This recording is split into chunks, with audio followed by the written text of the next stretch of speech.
Tita, is it painful? Ay! Tita! Laser, huwag pabawasan. Tita!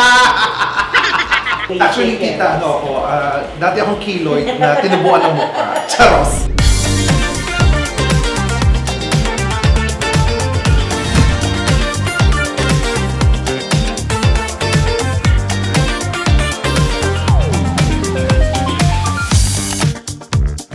Hi mga Nakshis, this is Shadkins. Welcome back to my channel. Kasama ko lang Nega, Hate and Bashing. And for today's video, nandito tayo ngayon sa St. Luke's BGC Dermatology Center. O, derma, gano'n. Kasi nga, di ba nung nakaraan, nagpa-laser ako ng mukha. Tapos ngayon, we'll be doing naman something for my body. Kasi di ba, naghahanda tayo sa summer. Wow, summer, eme. Hindi, di ba ang dami kong acne lagi, acne scars sa katawan. So, it's been years na dumaan. Hindi ko na-asikaso. Pero ngayon, di ba, it's not too late to improve yourself. Kaya, andito tayo ngayon, we'll be doing a pulse dye laser treatment para unti-unti na mag-fade yung mga scars sa katawan natin. At kung ano yung treatment na yun, well, darating mamaya si Dr. Claudia Samonte to do the treatment. But for now, papasok muna tayo kasi medyo sa loob kasi anesthesia tayo kasi kailangan naman ng anesthesia. So, doon ako natatakot. Alam niyo na mabababa ang pain tolerance ko. Kaya, alika, samahan niyo ako. Sana kayanin ko itong treatment na to. It is ganda. Akala ko derma. Parang dentist. Parang bubunutin na lang. Parang bubunutin na lang kaysa pahidan. Parang bubunutin na lang yata. Saan area po kayo? Laser. Sa area, buong katawan. Wait lang, bibigyan ko po kayo ng pagpapan. Brown. Ay, bibigyan ako ng gown kasi ano, hawak mo naman ito na Flava Oxbar ko. Gano'n. Okay, mag-change outfit muna tayo. But gown ang tawag dito? Hindi naman pwede... Patient gown. Yes. So, pwede ito ilaban sa mga long gown competition. Ayan! Dito na nila. Madami. Sobrang dami nito. Ito yung matagal ko na talaga kasing problema sa katawan. Kasi nga, di ba, anong tawag ng doktora? Keloidal. So, pag nagkatagyawat ako, kahit gumaling siya, nagkikiloid na. So, it's been a long time coming. Wow! Kasi BGC, kaya kailangan naging English tayo. So, it's been a long time coming. Kaya, ito, magpa-focus na tayo ngayon para matanggal na siya. At bibigyan na talaga natin siya ng oras. Kasi, di ba nga, ang dami nagko-comment sa inyo na ba't di ko ipagamot. Ito na po, ipapagamot mo na. Hanggang likod meron eh. Meron dito sa Oo, ayun po. Kaya feeling mo yun. So, sobrang dami niya. Diba? For sure, marami nakaka-relate kasi hindi lang naman siguro akong merong ganito, no? So, sa mga merong ganito, ito yung suggest ni Dr. Claudia Samonte na treatment, yung pulse dye laser. Aside from the orals na iniinom ko. Ito, unang ilalagay sa akin ay holy water. Holy water yung unang ilalagay sa akin. Para daw matanggalin mas mga espiritu sa katawan ko. Emla po yung tawag. Emla, oo. Emla. Topical anesthesia. Emla namang magagawa yan. Kung masakit talaga. Ito yung Emla, ito yung topical anesthesia. Kalaban ng topical lahat. Yan. Diba? Ang dami kong utong.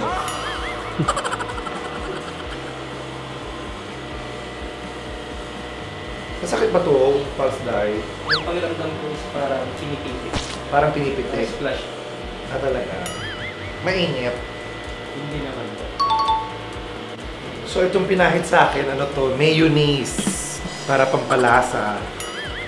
Yan. Tapos babalutan na tayo ngayon yung cling Wrap. Cling wrap? Cling ba? Cling wrap kasi relleno tayo ngayon. Hindi tayo relleno. Bakit kailangan takpan ng ganito? Para mas ma-absorb yung anesthesia. Para mas ma-absorb daw yung anesthesia. Hindi na ba yung anesthesia sa puso? Kasi sakit daw ng puso. Ngayon 2024 talaga, ang New Year's resolution ko talaga, asikasuhin naman yung sarili ko. To be, di ba? Kasi lagi ko, ang daming beses ko sinabi, yung papagamot na ako. Pero this time talaga, magpa-focus na ako, tututukan ko na talaga. Ang kailangan lang talaga sa ganito, determination, will, tsaka pera, gastos. Mahal ba ito? Kaya-kaya mo yan. Eme. Ganyan. Expose nyo naman po yung sa likod. Sa likod naman. O ngayon, natapos na sa harap. Sa likod naman tayo. Ayan, Viva Max muna tayo today. Viva Max! For sure kasi marami din nakaka-relate sa akin kasi di ba karamihan sa atin. Marami akong kumikilala meron mga back knee, ganyan. So, I think this is a perfect treatment para alam niyo yun, kung gusto niyo mawala niyan kasi malapit na rin ang summer. Never pa ako nakapaghubad sa mga beach. Kaya ito pangarap ko talagang kuminis para at least kahit malaki tiyan ko, maghuhubad ako sa beach. Basta makinis. Mamaya pagdating ni Dr. Claudia, tatanungin natin kung ano ba talaga ang effect nito. Titingnan natin kung alin ang mas malakas yung tagyawat ko o yung laser niya. Nagpa-plat ko yung scar na po rin yung mga nakakita. Ay talaga. Yung mga kilo yung magpa-plat. Magpaplata sa hanginan na lang ulit.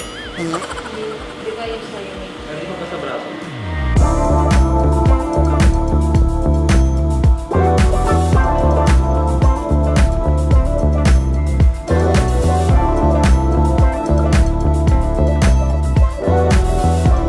Okay, we're done and we're patched up na. So, ang gagawin na lang natin ay imamarinate na lang ako for 1 hour.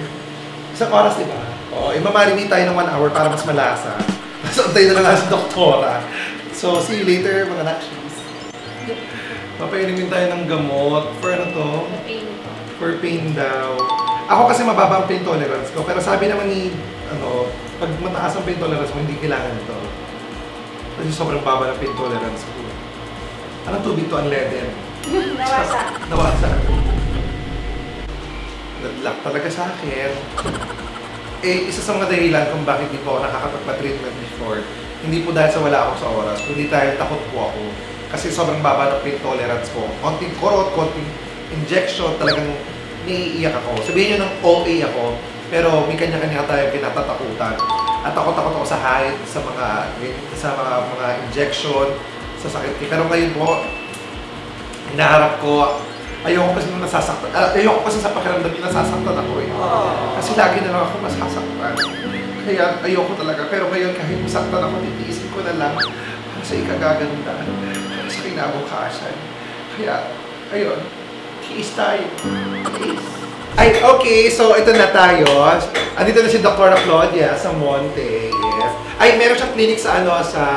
Dito, sa St. Luke's. Sa St. Luke's BGC, second floor. Sa 7th floor. Yeah, second floor.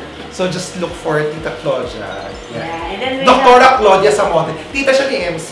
Marami tayong doctors dito.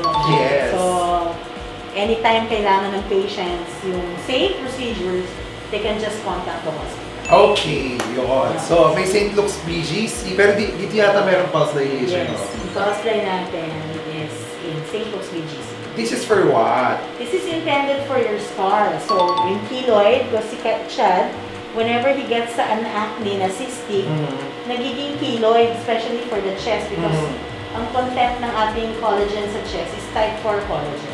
Oh. And then at the same time, genetically, nung pinamanak si Chad, keloid former ka talaga siya. So, you cannot blame your, yung the way Actually, you take tita, care of dati akong keloid na tinubuan ng mukha. Charos! Okay, ito na. So, mag-start na tayo. Anong gagawin natin? Cover eyes. Ay, cover ng eyes. To protect the eyes from the radiation. Actually, hindi siya radiation. It's a laser. So, it's an energy-based device that can also damage your vision. So, we're always protective of the safety of the patient. So, tita, how much yung mga ganitong mga procedure? May average siya kasi depending on the number of shots that we do for the patients, the prices will also give you a range. But basically, it's more affordable than what people think, no? So it's not less than 10,000, but it's not more than 20, mga ganun, depending on the number of shots din. Meron daw tigpa 5,000 lang. Pero ano to, tie-dye laser. Ita-tie-dye ka. Tita, is it painful? Ay! Tita. Hindi naman masyado. Hindi masyado, yan yung Saka we make sure here in St. Louis, we put a topical anesthetic. Station. It's called EMLA. Para magkaroon ng numbing effect on the skin.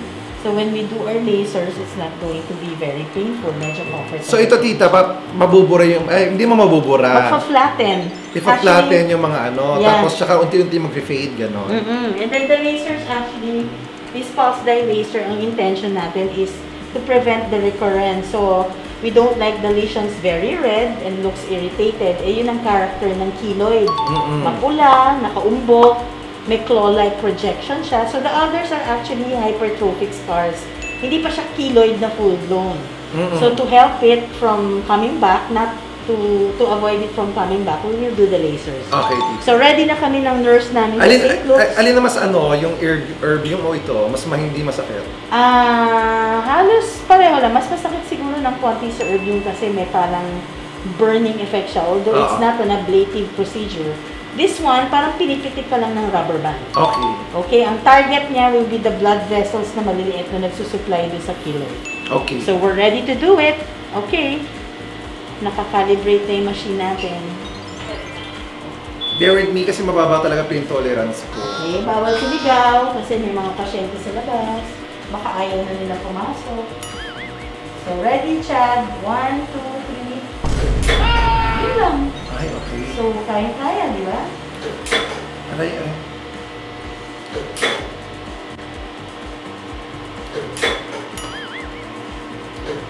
Para siyang ano, para akong pinipitik. Yes. Tita, wala yata emla dito. Okay lang yan, hindi naman masakit. Kaya-kaya mo yan. Stay na. Tita, baka maano mo yung utong ko, mag-flat ha. Tikit natin yan, nakalagay ng tape. Nakakagulat siya. Tita, nararamdaman ko na siya. Okay, konti na lang, mga 10 shots pa. Ha! 10 shots pa, tita. Yes. Kaya na natin lahat para maganda yung results natin. Is it bleeding? No. Wala. Para lang siya magpapasa.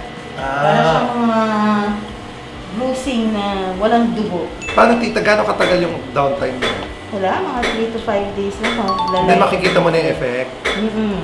Tapos usually, we do the second, the third session after a month. So, pinakamaigsi ko is 3 weeks. So, we usually put 3 to 4 weeks of gap before we do a second and a third session. Para mas maganda yung results. So, okay dito sa may mga birthmarks. Pero ibang parameter lang ang ginagawa natin. Hindi pare-pareho. Depende sa gano'ng kakapal, kung kaya ng pasyente, natin yung dinilipending dose natin. So, now we can remove this, Chad. So, we can do the back, shoulders. At the shoulders. Medyo parang makati siya, no? Makating mahapdi. Oo, yun yung pakiramdam niya, medyo makating. Buti na yung makati itong laser, hindi yung... Ganda na nga ngayon. Huwag lang maging makati yung jowa. Tara. So, if you see, not all the lesions should be tried on with the laser. So, dapat yung doctor mo rin, i-assess para naman, yung importante lang talaga na mag-keloid, yun ang i-hit natin. I-hit. Kaya huwag kayong papagawa ng ganito so hindi doktor. Oo, dapat sa mga hospital facilities na gagaling specially, katulad ng St. Luke's, we have a lot of dermatologists na. Yes, tita. Yes. Competent magawa ng inyong laser, huwag pagawa sa inyo. Tita! Nakakatrauma ba, Chad? O kayang-kaya, no? Kaya! Kaya ng mga Kaya ako mababa pain tolerance ko pero kinakaya ko. Siyempre yung mga pasyente kaya. So you should try here in BGC. St. Luke's BGC. So happy na ako dito. Are we done na? Yes! Oh my gosh! Diba? Quick lang? Ganun lang kabilis. Kabilis. Oh! So, ayun guys, we're done na po sa laser. You can try this. Kung meron kayong mga kilid, wala ka nangyari, oh. O mamaya ka pa makikita yan, tita. Mamaya ka pa. 2 or 3 days may parang blue siya, mga spots. Okay. So, magpapasa daw siya.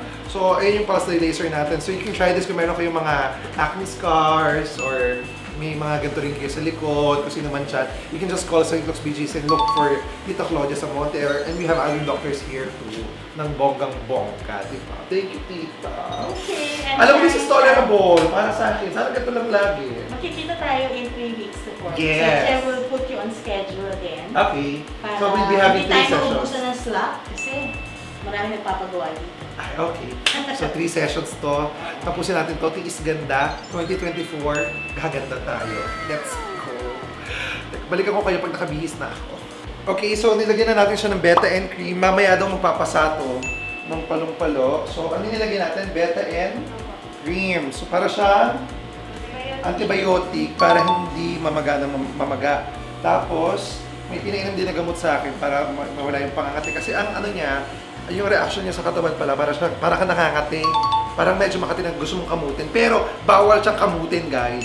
Tapos maya-maya, magpapasa daw siya. Ngayon naman, ay nagbabayaran na kami. So, this is not paid, ano ha? This is not paid advertisement. Talagang gusto ko lang din maging aware yung ibang nakaka-relate sa katawan ko na may mga ganito rin, na meron na pong treatment para mawala yung mga keloids natin sa katawan. At ito nga yung pulse dye laser. So, more likely, sabi nila kailangan ko daw ng mga 3 sessions. So, once a month, no? Oh, tapos, Every 2 months. parang every 2 months. So, nagre-range to ng not less than 10,000, but not less than 10,000 pesos pataas. So, depende kung gaano kadami ang ano mo, tama, diba? Ang shots na kailangan ng katawan mo. So, umabot ako na 300,000. Charos, hindi. 300,000, ano, yung buong katawan, sinap. Hindi, ano ako, umabot ako ng mga 18,000 para sa aking pulse dye laser. So, ibig sabihin, madami-dami na gamit sa akin ng laser. Pero anyways, thank you so much. St. Luke's BJC, thank you so much.